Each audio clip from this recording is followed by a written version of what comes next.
With the help of Hashem, we are learning Shabbos Daf Mem Dalid. We left off on Daf Mem Dalid Amid Aleph, 3 lines from the top of the Amid. We're going to be learning about various types of muktzah. Firstly, we're going to be introducing the concept of Migud is katzoi lebein hashmoshes is katzoi lekula yoyma, which is a very simple concept. In the context of our conversation, we're speaking about a lamp. While the lamp is lit, one may not move it. One may not move it because Shema Yechaba. Let's just start with that. And being that one was not allowed to move the lamp during the Bein Hashmoshes period, this is one of the many arguments between Rabbi Yehuda and Rabbi Shimon. Rabbi Yehuda subscribes to the concept that Migud is katzoi lebein hashmoshes even after the cause, which is the reason why you can't move the lamp. Right? Let's go. Shema Yechaba. The lamp already is extinguished. Question is, can you move it right now? So Rabbi Yehuda says, no, you may not, because since it was muktzah during Bein Hashmoshes, is katzoi lekula yoyme, meaning for the whole day of Shabbos. Rabbi Shimon, in his many leniencies, also regarding muktzah, holds that we don't say migud is katzoi. We're going to be learning now in the new Mishnah about the concept of muktzah machmas mius, which, by the way, is also connected at times with the lamp. It was common that people would use a klei cheres, an earthenware utensil. In it, they would light a candle. Now what happens is that once it was used, even only once, whether the word is grimy or slimy, there was something that would happen to the receptacle part, to the inner part of the keli, that people would not use it for anything other than lighting a lamp. Now again, lighting a lamp is something that one may not do on Shabbos. That's called muktzah machmas mius. That's independent of Bein Hashmoshes. Well, the question is whether you can move the lamp after the fire went out. Even more, what happens if the fire was lit Monday, Tuesday? It was b'chlal not lit on Shabbos. There's a concept of muktzah machmas mius, we'll see, which is also subject to a machlokes tanoim. Then we have a concept called muktzah machmas isur. Muktzah machmas isur is connected to migudis katzoi. If something may not be moved, not because it's inherently repugnant, but because, like, a lamp is lit, it was asur to move it because of halachos. If it's muktzah machmas isur during Bein Hashmoshes, like that will be the topic that we just mentioned above. We're going to be learning about the power of verbal designation, as we'll see how it relates to the topic of muktzah. There is verbal designation, there is actual using something for isur, sometimes using something that was not made to be used for isur, like having your bed serve as a shelf for money, for example. So the bed is designated to sleep. If you had money on it during the week, it doesn't make the bed an item that's designated for muktzah, versus someone verbally designated the bed to be used for an unusual purpose and then also actually using it. And as we'll see, that when you have a combo of verbal designation and actual usage, this actually designates or changes an item's designation for good or bad, as we'll have examples. We're going to be learning some din and tumah vatara today. We're going to be learning about a wagon. Now we have a couple of unique rules when it comes to woodenware. First of all, flat woodenware are not mekabel tumah. Number two, if the keli is so large, we know the size is if it can contain 40 sa'ah of water or more, that when it's full you can't move it. You know, with the pasuk and Parsha Shmini juxtaposes when we're speaking about something that contracted tumah from a dead sheretz. There the Torah puts together clay eights, also oisak. So Chazal say, just like a sack which was made to transport items could be moved not only when it's empty, even when it's full, the other items mentioned in that verse, including wood, can only be makabel tumah if you can move it when it's both empty and full. And above a certain size, it's that big, it's not makabel tumah. Now wagons were typically that size. Wagons or carriages were also made out of wood. They also had wheels. They used to have wooden wheels. I don't know exactly what they looked like, but it was common that some of those wheels were receptacles. If the wheel didn't have a klei kibul, b'chlal, it's not shayach to kibul tumah. Question will be if the size of the wagon with the wheel hits the size, oh now it's that big, do you combine the wagon and the wheel? We're going to be speaking about the wheels that are retractable, how they do not combine with the wagon, and we're going to learn a Mishnah that speaks about that concerning many different nafkaminas, including the din of a buses. So today we'll also speak about the concept of a base for muktzah. I know we mentioned it many times before, but that's going to be one of the main sugyas, that even if something is in itself not a problem, but if it serves as a halachic base, certainly while it's a base, lidavar ha'asr in itself becomes asr to move. And here again, the question will be, what happens if the isr left it, or someone else removed it? That will go back to the machlokes, Rabbi Yehuda and Rab Shimon, if it was a buses during Bein HaShmoshes. Let Rabbi Yehuda, it's going to remain asr the whole Shabbos, not according to Rab Shimon. And there is a sugya, we mentioned it yesterday, we're going to have it more in Beitza, whether we say that even if it wasn't during Bein HaShmoshes, can something be muktzah only for part Shabbos? And the answer will be that in our sugyas, we generally say yes, it's only muktzah while it's a buses and not afterwards. Let's start again on Daf Mem Dalid Amid Aleph, 3 lines from the top of the Amid. Here the Gemara is referring back to the Mishnah that's speaking about benefiting from oil that spilled out from a lamp on Shabbos. So the Mishnah says, Eina yoisin heimenu, that you may not have benefit from that oil. Why? Lefisha eina min hamuchim. The oil was not prepared to be used. Adarabba, when Shabbos came in, that oil was in a lamp. And while it was in the lamp, we already mentioned yesterday 2 reasons why it's muktzah. So even if there was a spillage, it's no longer considered mukhan. So the Gemara wants to point out, hold on, not so quick. This is actually one of the items which will depend whether you follow Rabbi Yehuda, whether you follow Rab Shimon. And this line of the Mishnah obviously is following Shitas Rabbi Yehuda. So Tana Rabbanan, in this case, there's leftover oil in a lamp, or shebikara, which is a larger receptacle, even after the fire went out, since it was a flame when Shabbos came in, it continuously remains asur. My friends, this will be the example of migu the iskatzoy lebein hashmoshes iskatzoy lekula yomei. However, Rab Shimon is matir, very important, because Rab Shimon does not subscribe to migu the iskatzoy lebein hashmoshes iskatzoy lekula yomei. While it is in the lamp, then it's taka muktzah. But the moment the fire went out, if you could benefit from that oil, putting it into your salad, there's absolutely no problem. L'shitas Rab Shimon, and now the hemshech hadvarim will be beautiful. Says the next Mishnah, metaltalin neir chadash, one is allowed to move a new lamp. Now, why would one not be allowed to move a lamp? So here we're touching upon muktzah machmas mius.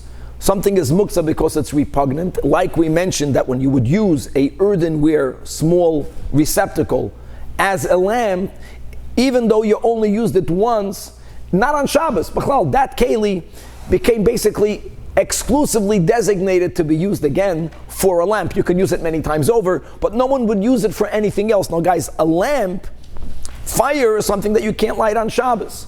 So once it becomes designated exclusively for a lamp, it automatically becomes muktzah.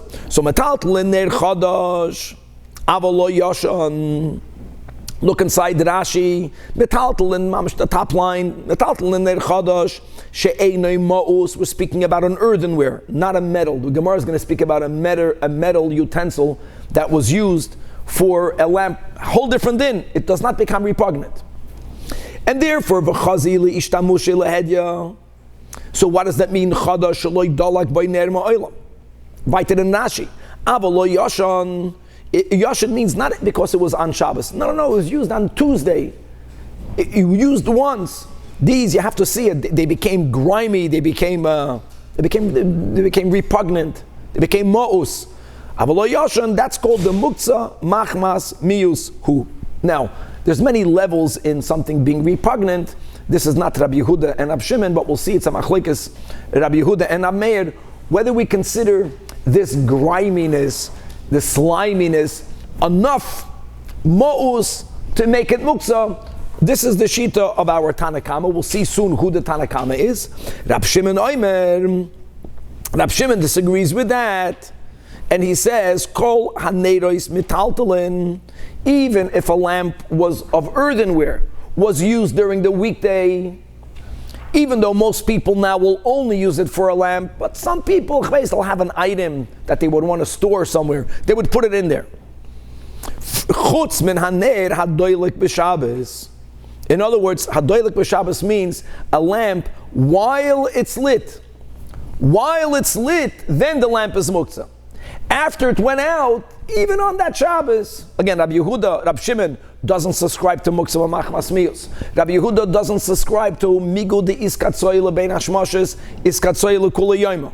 Now, why can you not move it while it's lit? So really, there's two issues. We mentioned Shema Yechaba, and Rashi mentions it on Amud Aleph. We will also have the concept of it being a basis l'davar ha'asr. Not only because you might put it out, and this is something that we'll discuss more in Daf Mem Hey. But again, for Rashi here, not now in the Mishnah, but in the Gemara, quotes the Havamim of the Gemara, like we mentioned in the intro. How can you move a lamp when you might put out the fire? So only while it's lit is the lamp muktzah. Now there are many opinions in between, as we'll develop further in the Gemara. Tana Rabbana. Baruch atah Adonai Eloheinu melech ha'olam shakol ni'madori. Tana Rabbanan metaltalin neir chadash aval lo yashan. You got it, yeah, Mem Dalet. So first of all, you see that the author of our Mishnah, the Tanakam in the Mishnah, is Shitas Rabbi Yehuda. Rabbi Yehuda subscribes to Muktzah Machmas Miyus. Rabbi Meir Oimer. Now in our Mishnah we brought the most lenient Rabbi Shimon. Here we'll see there's another opinion. Rabbi Meir Oimer, Kol Haneres Metaltalin. Rabbi Meir, like Rabbi Shimon, doesn't subscribe to this Muktzah Machmas Miyus. But Rabbi Meir does subscribe to the concept of Migu di iskatzoy lebein hashmoshes, iskatzoy lekula yoyma. So he says, Chutz min haner shehidliku boy b'Shabbos. A candle that was lit during bein hashmoshes, not because it became most. Look inside Rashi, 4 lines from the top. That lamp, Rab Shimon, Rab Shimon says it's only muktzah while it's aflame. The Meir says no. If it was lit when Shabbos came in, then for that Shabbos, even though there's no mo'us issue, let's read inside the Rashi. Va'afal gav shekava asur, because the islay l'Rabbi Meir muktzah machmas isur. Muktzah machmas isur means that since when Ben Hashmoshes came in, it was asur. Now it remains asur for the whole Shabbos. This is also only cheres. This is not only cheres shkoyach. Dafka, not only once you subscribe to while it's lit, even Rab Shimon holds. We're going to see another opinion that you can't move it. Okay, so now it's muktzah while it's lit. If you're going to say, so it's asur to move it. It's not mos, but it's asur. If you say furthermore, since it was asur during Ben Hashmoshes, for that Shabbos it's asur, it has nothing to do with Kli Cheres. So at least we have 2 names who holds or does not hold the side of Rab Shimon to muktzah machmas miyus.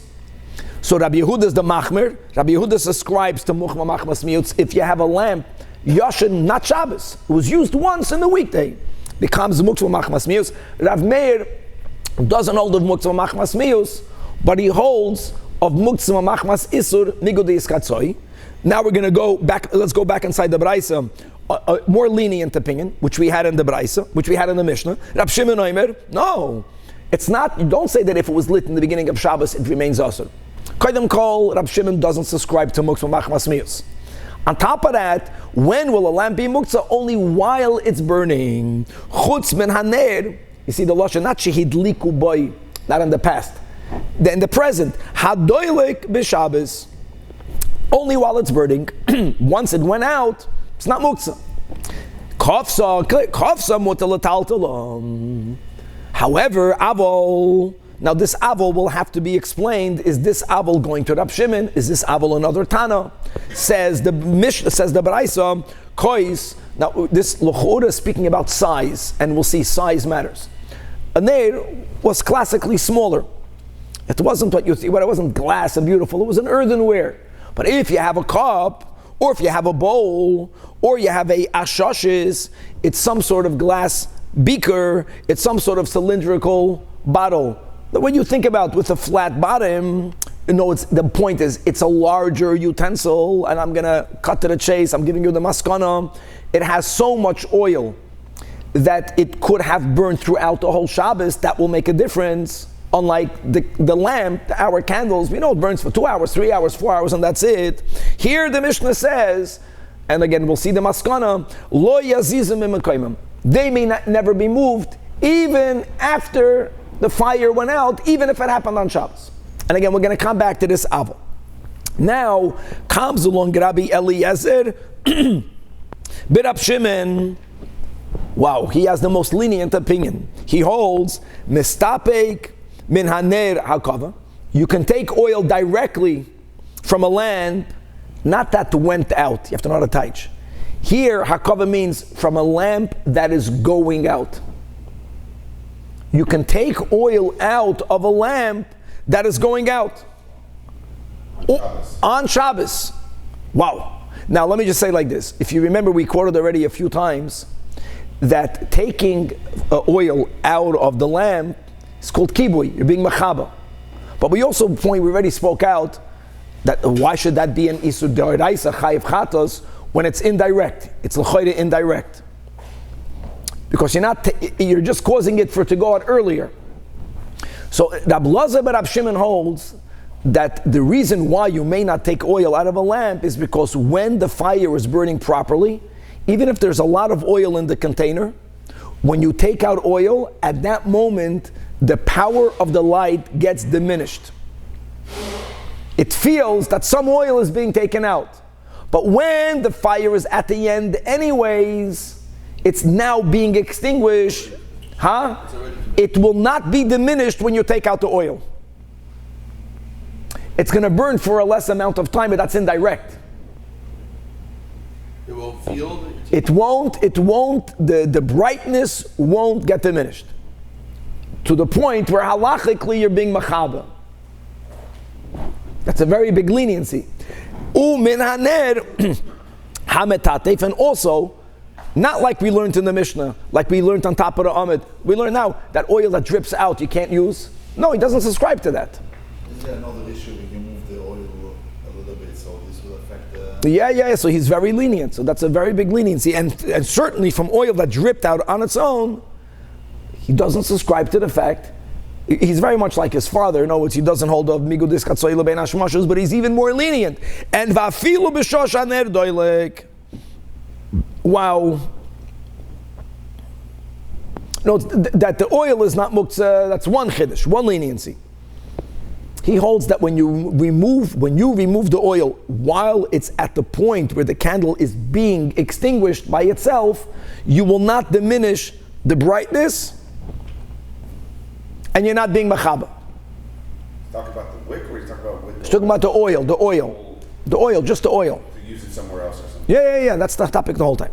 Okay, now, Omar Abaye, wow, to explain this opinion, you should know that Rabbi Eliezer B'Rab Shimon, number one, Savar Lo Ka'avua B'Chada.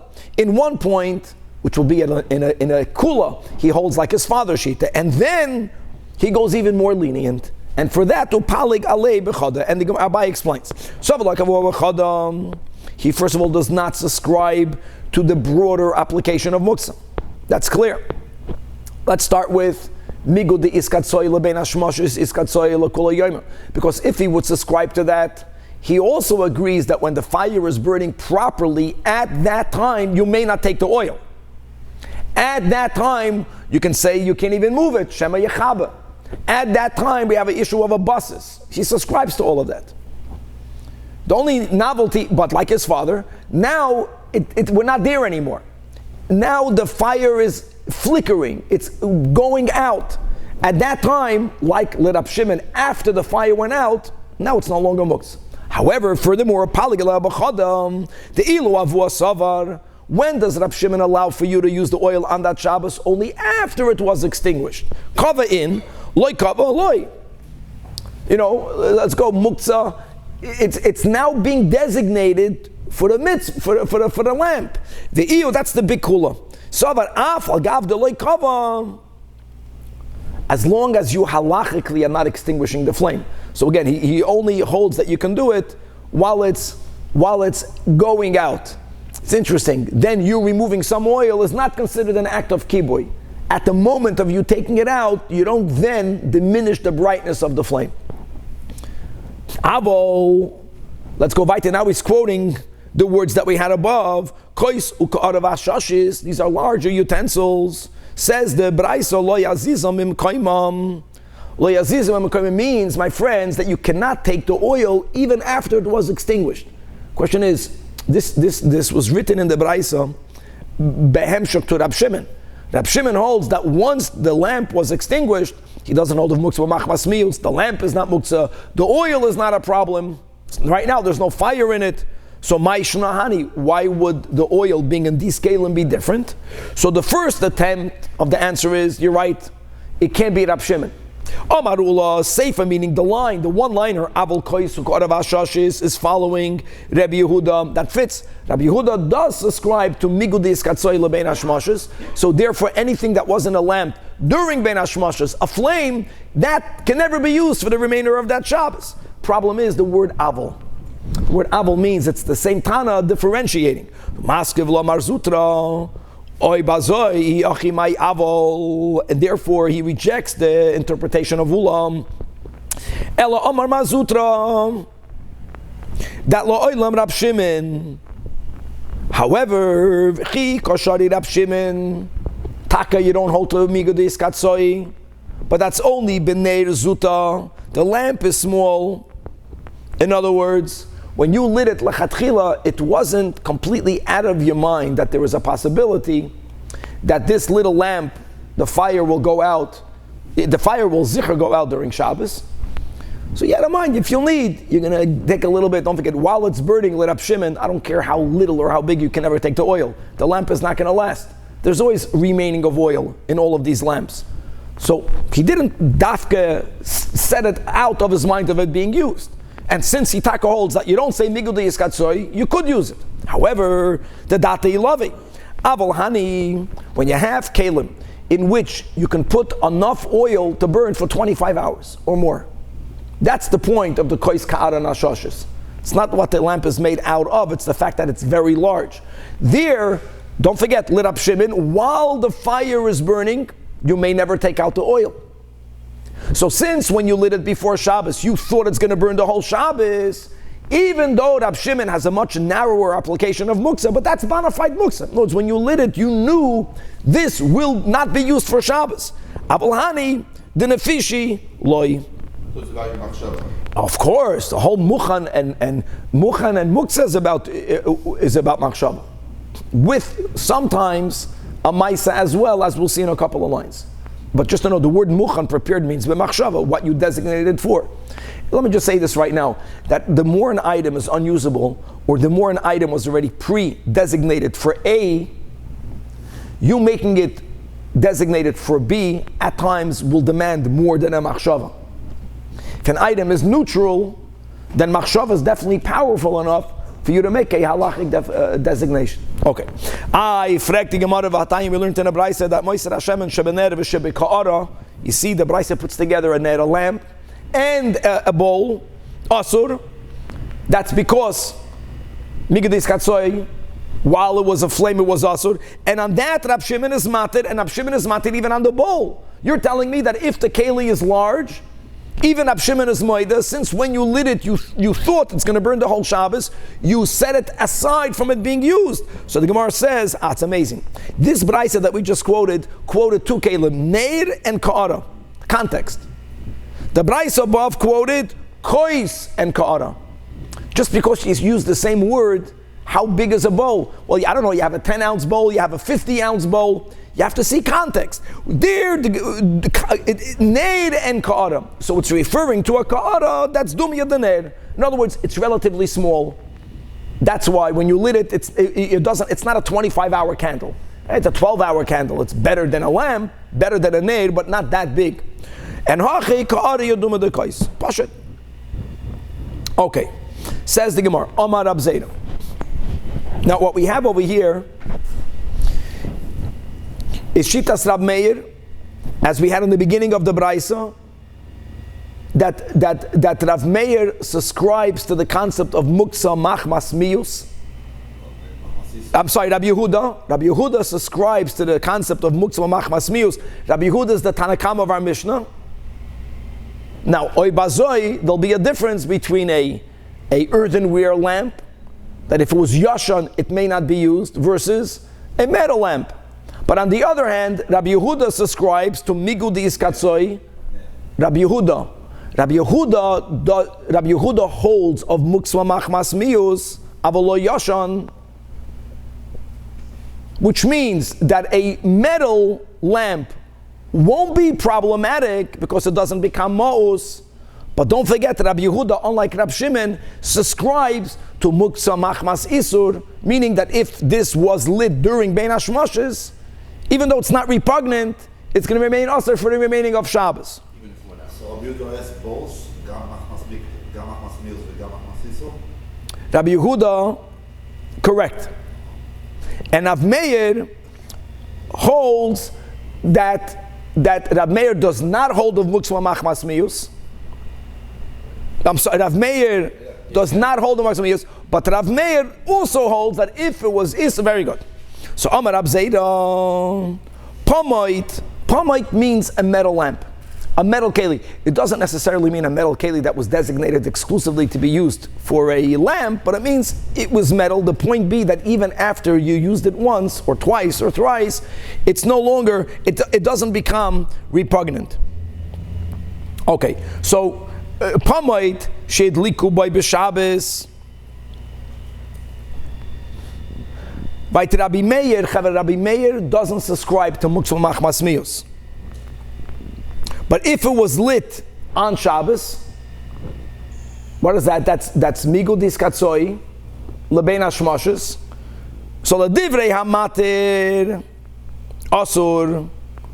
Rav Meir, who permits moving. Rav Meir in the Braisa, who permits moving the earthenware lamp, right? Rav Meir that does not subscribe to muksa machmas mius.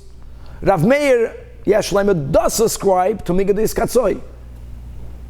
So he's going to hold out what? That this lamp, if it was lit when Shabbos came in, it may not be used anymore for the remaining of the Shabbos.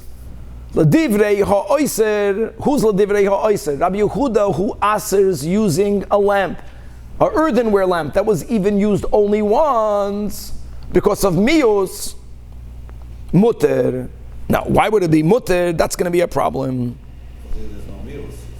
Because here it's not ma'us. The havamina is that he doesn't hold of. 1 second, but the havamina will be.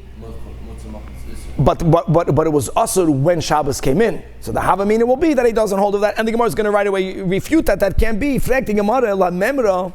That according to Rab Zayda, he thinks that Rabbi Yehuda taka muksa machmas mius islay. That we befedershi. That was the Tanakam of our Mishnah. But muksa machmas isur leislay, that can't be. Forget, that's not Shitas Rabbi Yehuda. V'hatanya, Rabbi Yehuda oimer kol haneiroi shel mateches, meaning used ones. Kol meaning not only new ones, not during Shabbos, used, right?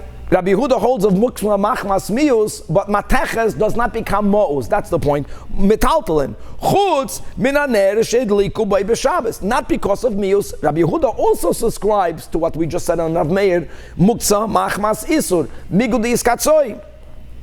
Elo itmer achi itmer. No. Rabbi Zayda didn't have that misunderstanding. Rabbi Zayda said, Amar Rabbi Zayda pamoit sheidliku olav b'Shabbos. If this metal lamp was used right for Shabbos, divrei hakoil asur. Why is that? Because migudis katzoi lebein hashmoshes is katzoi l'kol hayoyim. Except for Rab Shimon. Divrei hakoil meaning here Rabbi Yehuda and Rab Shimon. Very good. Rabbi Yehuda, Rab Meir, Rabbi Yehuda, Rab Meir. Lo yidliku alav. That's the point. If it was not lit, his chiddush is Divrei Hakol Mata. The Divrei Hakol only meant to say is that even though Rabbi Yehuda subscribes to Muktzva Machmas Mius, don't think that any keli that was used for a lamp becomes Ma'us. See, how do you define Ma'us? Everyone has a different level of Ma'us. Of course, a metal keli that was never used is cleaner, is shinier, is nicer, but there's something unique about earthenware that becomes so grimy. Only there does Rabbi Yehuda say, it was used once, Muksa machmas mius. The point of Rab Zayda was just to emphasize that there's different levels of something being repugnant. And for you to say it's muksa because of it, it's dafka klei cheres and not metal. That's all that Rab Zayda is saying. So Rab Zayda wasn't there when they were having this conversation. They were quoting him and they said, no, that couldn't have been what he was saying? Probably. Probably. Okay, Chavra, 2 dots. Says the Gemara, Amar Rav Yehuda, Amar Rav. Mita. A mita is normally used to sleep. Then they used to use it to sit, they would use it to recline. These are activities that are totally permissible. Oinig Shabbos, mitzvah Shabbos. But if now we're going to start learning a little sugya about designation. Designated, the Havamina Shmuli is mental. If you designated this bed will be used for money, just an example. No, he's going to use it for it to be a base for something that's muktzah. And what we have to know, given that something that serves as a base for muktzah, something that's used for muktzah in itself becomes muktzah. Says Rav Yehuda in the name of Rav, Asur mitaltula. Now, asur mitaltula means, of course, if there's money on it, you can't move it. Asur mitaltula means that even if there's no money on it, the fact that you are miyachad it for money renders it a bed not to sleep. It's a bed to store money, muktzah. A minute. If that will be the meaning, if that is not, if that is what he said, I got a problem. Meisvei. Yitzchak. From where? From our Mishnah. What does it say in our Mishnah? Metaltlin ner chadash. Avolo yoshin. Now let me ask you a question. Right? Let's go with the Tanakh and Rabbi Yehuda. So there's a concept called muktzah machmasmius. Okay, it's not mos, it's chadash. What's the you can use it. Neir chadash means you have a keli that's designated to be used as a ner. Why don't we say that since this was designated to be used as a ner, that in itself should make it muktzah, like a bed that's designated to hold money? What will be the answer is that since you didn't use it yet, even though you had such a mental designation, you can decide on Shabbos, it's not repugnant, it's brand new, I'm going to use it to put my cookies in there. I don't know what, I'll use it to store something in there. So designation doesn't render something muktzah if during Shabbos there's no problem. Daf mem dalad amid beis. Good. And noch the kasha that he asked was beautiful. Uma ner de lohachi avida. This keli was meant, right, for lighting. It's not just it was meant for something else and you made a designation.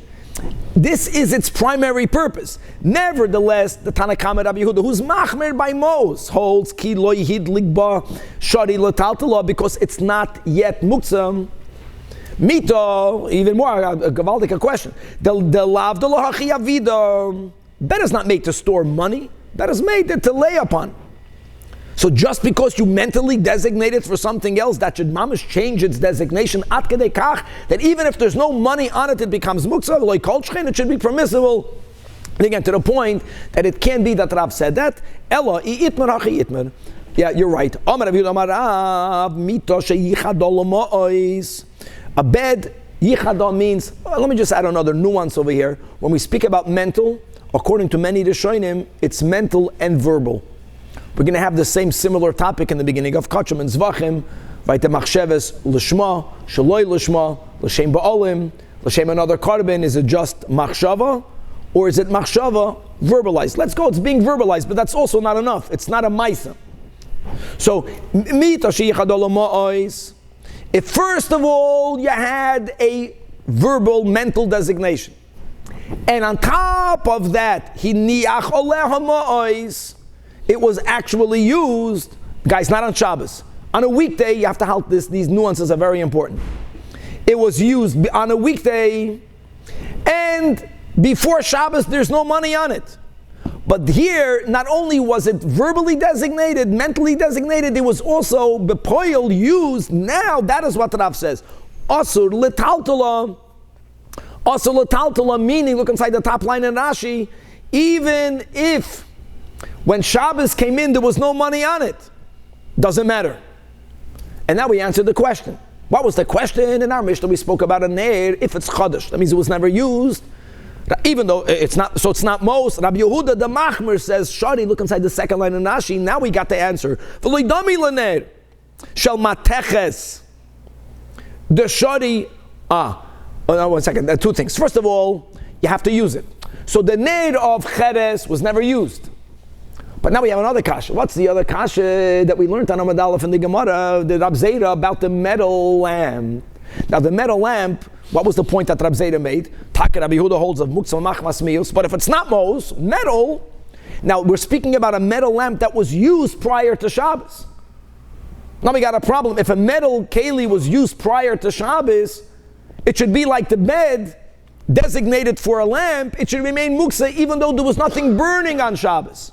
That Rashi also answers. This is very important. That the case of the metal, what was the word that he called pamoit? Pamoit is a keli that's not exclusively used for a candle, and there wasn't prior to the person using it this type of verbal designation, this will be my lamp, to the exclusion of all others. Let's read inside the Rashi. The Shari Rabbi Yehuda, Tahasam Beloy Yichadu. That's key. That's a very important liner. In other words, just because you use something for function A, it doesn't make it exclusively connected to function A. That's the whole word. If you designating it means this will be used for, the bed is used for money. I'm not using it to sleep. And by the way, that designation is not enough. When you had such a designation and you used it once before Shabbos, that's the Chiddush.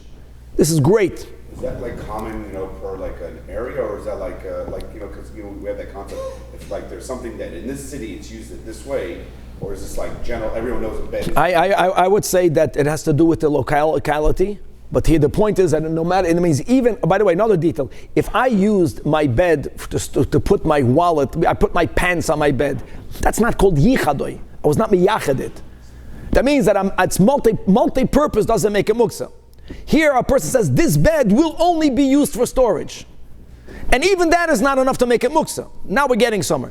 You have to have such a designation, and by the way, according to some of the Shainim, verbal, means you have to say that this bed is going to be used only for, and you already used it once, now it's muksa. And the case again of the metal candle, you didn't make such a designation. You never said you won't use it for anything else. So therefore, even though you used it, it's not muksa. That's gavaldik. Back inside the Gemara. Even if you made such a verbal designation, you're a miyached. Miyached means it's exclusive. This will be used to store money.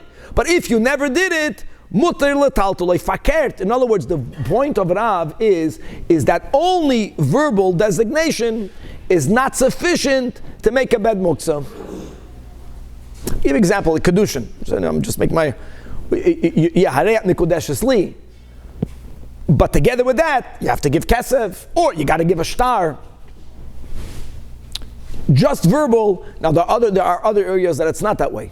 By kachim, you make a verbal amirosoi ligavoya. That's the klal. Kimisirosoi lahedyet. Sometimes in certain areas, your word is like an action. But if it's not in that area, it has significance. It's needed together with a follow-up of an action. Fighter, let's keep on going. Lo yichad olomois. If you did not designate your bet for money at all, yesh oleho mois. Now, guys, this means on Shabbos, not prior. If on Shabbos there's money on it, now it's a buses. Now it's a buses. So now also lataltala. Even you didn't designate it for it. Yeah. That's something else because now it's a buses. Very good. Ein oleho mois muter lataltala. Meaning, what's the chiddush? Even though money was on it before Shabbos, that's the word. In other words, if you were meyachad it and money was on it before Shabbos, very good. Here you were never meyachad it, even though de facto you used it. So what? If when Shabbos came in, it doesn't change its designation. Okay, this is great. Another nuance, when do we say that is there money, is there not money? So according to Rab Shimon, kipshutai, is there money now? If you were never meyachad it, is there money now on it? It's muksa, because it's a buses. If there's no money now on it, it's not a buses. According to Rabbi Yehuda, nigud is katsoy lo ben hashmoshes, it's katsoy lo Shabbos kula. Forget about being meyachad. Now that we're saying that when money is on the bed, when your bed serves as a base for muksa, in itself becomes muksa. If it had money on it during Bein Hashmoshes, even though the money somehow is no longer on it, it remains muksa for that Shabbos. For who shaloi hoyo aleo bebein Hashmoshes. Right, the great example will be when we light our candles, pashut on the Shabbos table. So koydem kol, even though many people beautifully, like we learned Shabbos Lamed Gimel, we light more than one candle, not only 2 candles, keneged zocher and keneged shomer, but many people light for every child that they have, and not everyone puts all the candles on the Shabbos table, but there's an inyan to have at least 2 lamps on the table. Not only on the top of the fireplace. The challenge is that lamps are muktzah. Normally when people eat, especially when the kids are young, the tablecloth gets dirty. Most people would like to change the tablecloth. How do you change your tablecloth? When you have candle lights on it, you have to lift them. They're muktzah. Now many people have the candle lights on a beautiful silver tray. So what? That tray had the lamps on them when Shabbos came in, even though the lamps are not burning right now. So it's a basas l'davar ha'asr. So how can you lift it? So just to know, the solution for that is that if you put them on a tray, and when Bein Hashmashos came in, you also put something significant. Not a davar something significant either means you put a chitas on it. Even though your candles can be worth, I don't know, a few $1,000s now with silver. It's not about monetary, it's something choshev, a sefer. Or you have a becher. Not a cookie or something.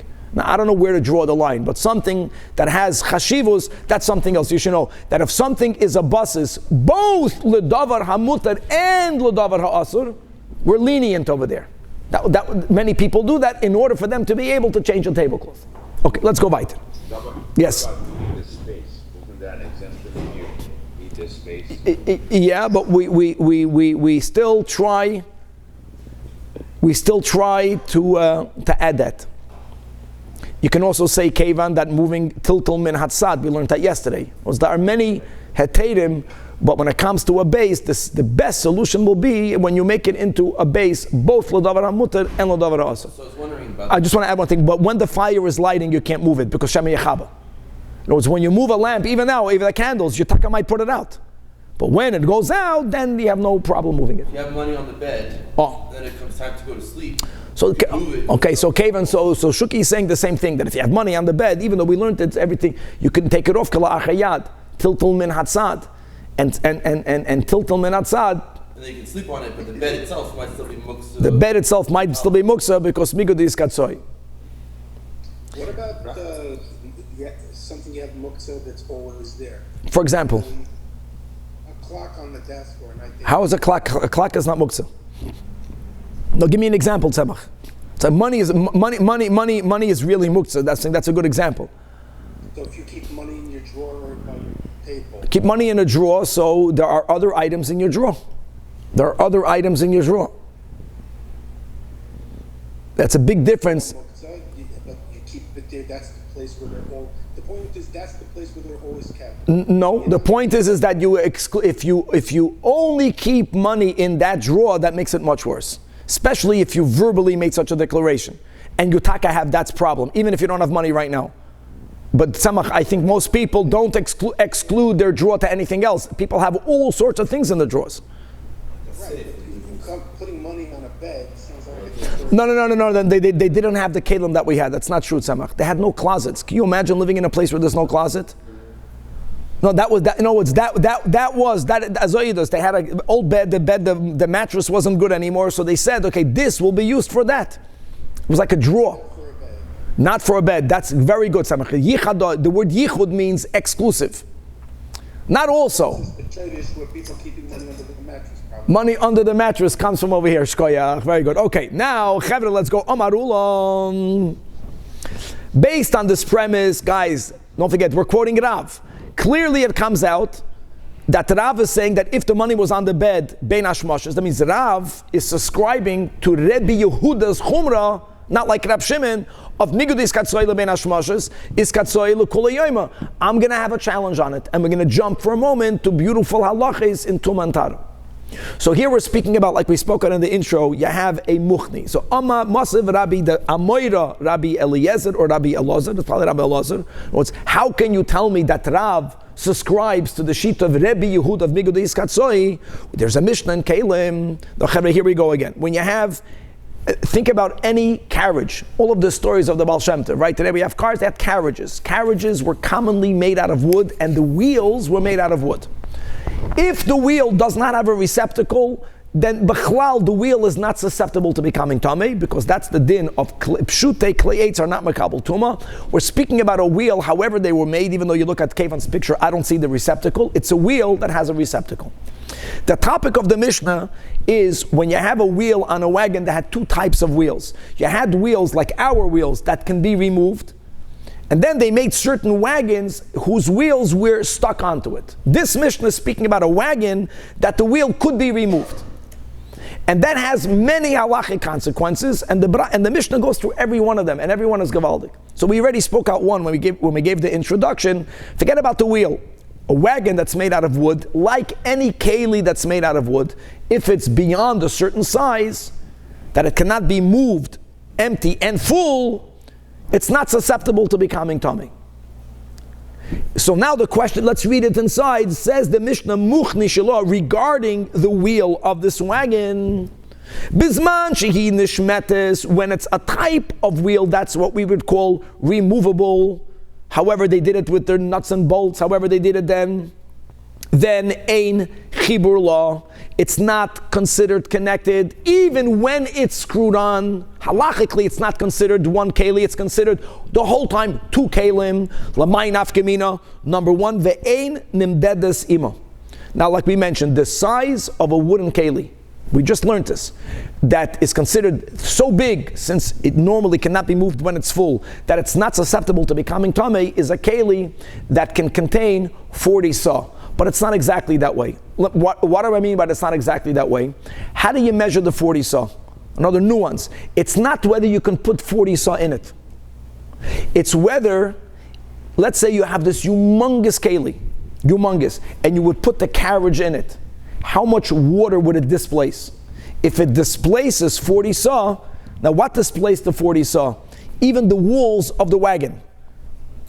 That's the way you measure the exact measurement. So the question is, if the wagon only with the wheels will displace bidiyuk 40 saw.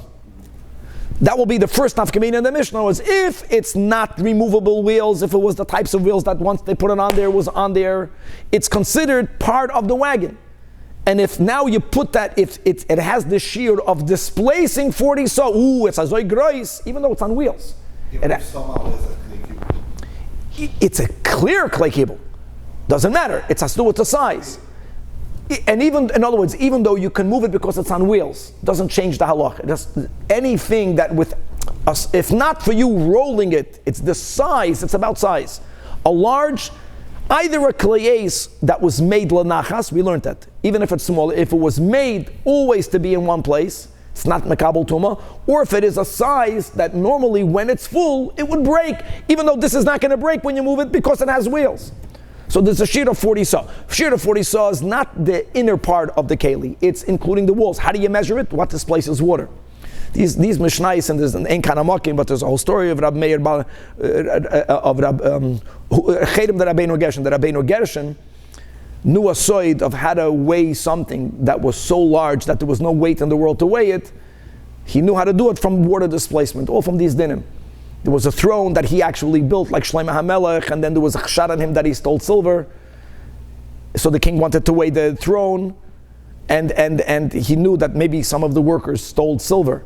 So he told the king the only way to weigh it is to take it apart. It was such a complex throne, like King Solomon's throne. You step on every step, and the lion would shout, and they would lift you up.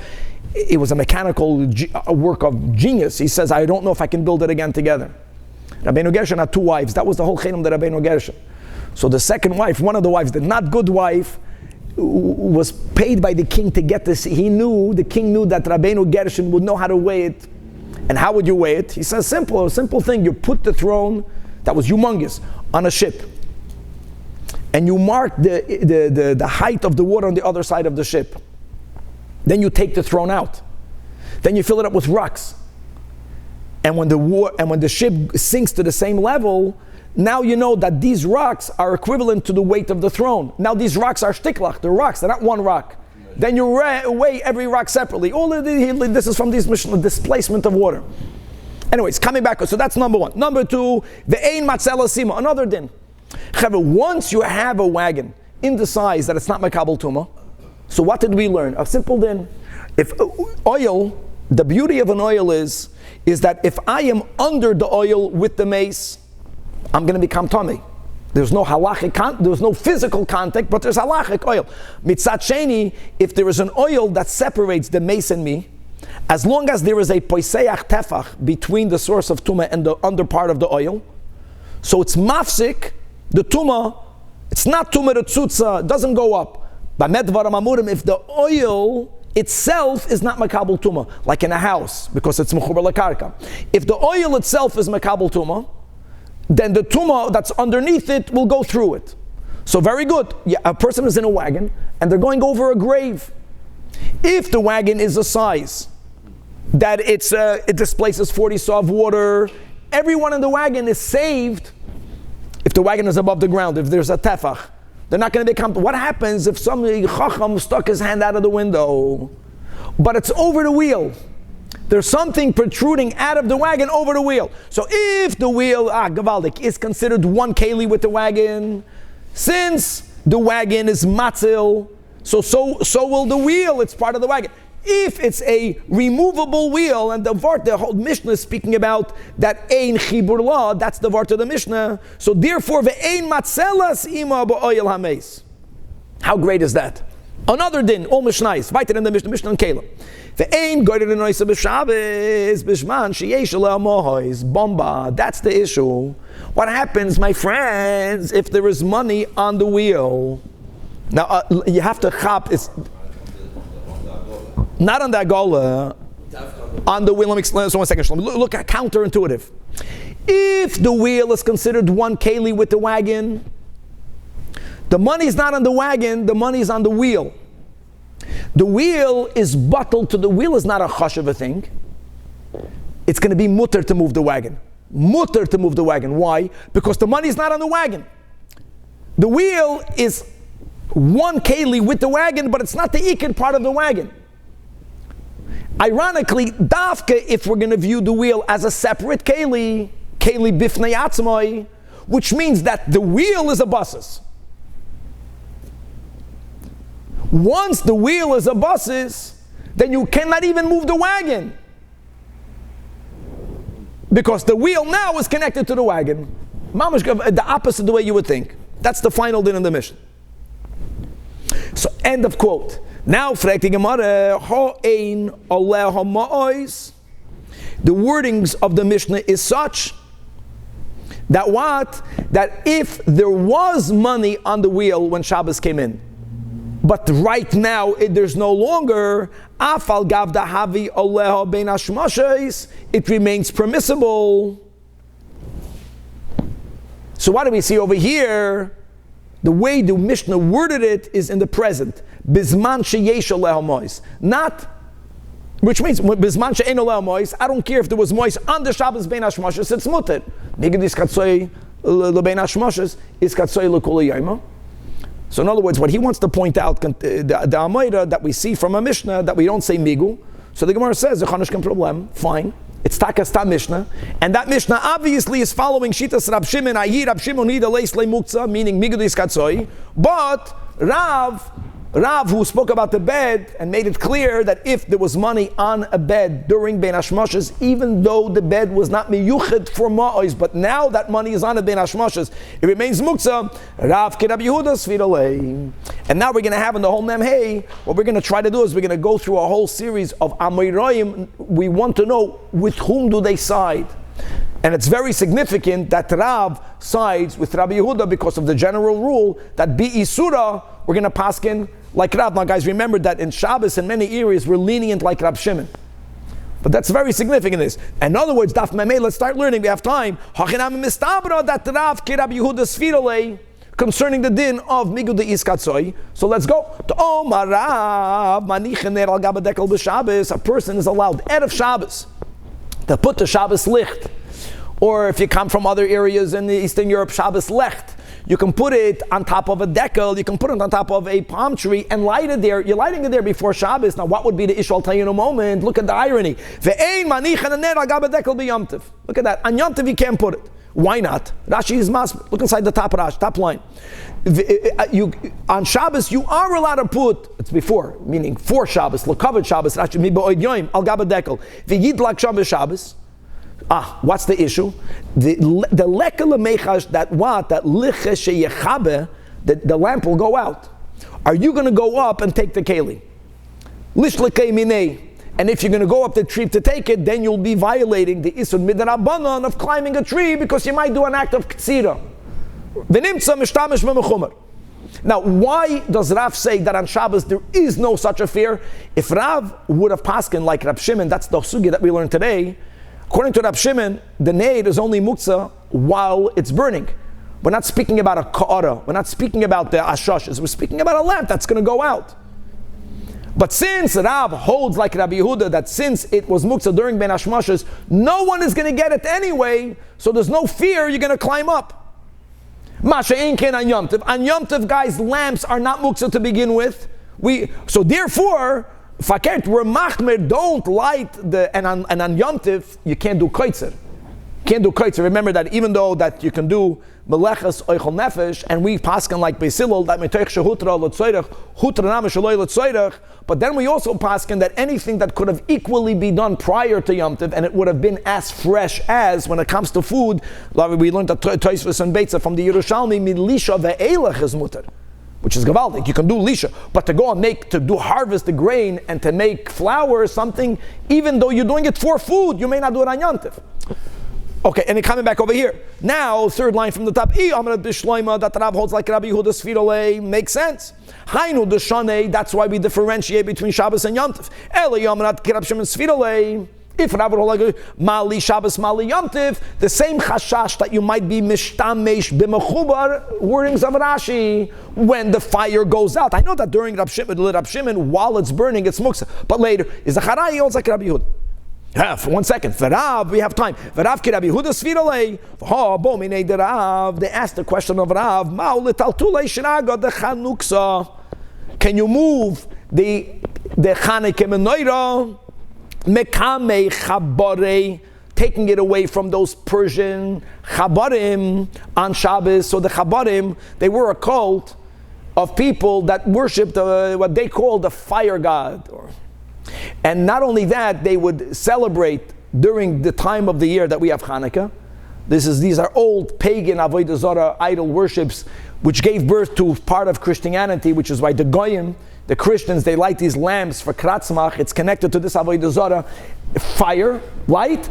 And not only that, they made a takana that if you light a candle not for their Avodah Zarah, you're going to get killed. They were violent. And that is the whole sakana when we learned on Daf Chav Beis that we used to light in Ner Chanukah mibachutz. Why was it brought in the house when Pnei HaSakana? That's the Chabarim. Now, Yidden really wanted to light the Chanukah menorahs outside. So what they, you know what they did? The people, the Yidden that lived in areas where you didn't have your local Chabarim group, they would light it outside, but they knew that could be they're going to be traveling through, and they might see a Yiddish menorah outside. So after it burned, they would bring it back inside. Okay, so now let's go to Shabbos. Question is, can you move it inside? Now, that's mamash the machlokes. In other words, you have a Chanukah menorah while the fire is burning. Even Rab Shimon holds it's muktzah. Shemi Yechaba, it's a buses, you can't move it. Oh, Elama, it went out. So this is mamash. Can you bring it inside? If you hold like Rab Shimon, yes you could. If you hold like Rabbi Yehuda, no you can't. So they asked Rav, can we move the shraga, the chanuksa, mekabe the chabarim on Shabbos after it went out? Now, if you won't be allowed to do it, what would they do? They would light it inside the house. They didn't want to light it inside the house. They felt safe enough that we can light it outside, and when it burns out, we'll bring it in. And v'armaluhu, you know what the Rav Paskin shaper dummy? Is the charai that Rav Paskin's like Rab Shimon? And for the Gemara, no. Rav Paskin's like Rabbi Yehuda. Shasatchak shani. You're talking about a time of emergency. In other words, and the ha amalei Rav Kahana viravashi l'Rav, when he actually paskin that, they were shocked. They asked to his opinion, that's the halacha? In other words, we know we paskin like Rabbi Yehuda, we paskin migudis katsoi. So Amalahu kedayu Rab Shimon lismeichol b'shas adchak. That's your shas adchak. Don't ignore Rab Shimon. Since there is a sakana, and by the way, it's not that they could have done the mitzvah. Look how important it was for them to light the menorah outside. And again, this is really the source of the Rebbe's Mefzoim, even though halachically the menorahs that are lit outside is not fulfilling the chiyuv of lighting the menorah at all, and it's announced. But the Pirsuma Nisa, or at least the concept that now menorahs are outdoors, was brought back in our generation by the Rebbe. Before that, people lit indoors. And you see that they were and there was a danger. So because of that, light outside, and in this case, Paskin like Rab Shimon, Kedayu Rab Shimon, God willing to be continued.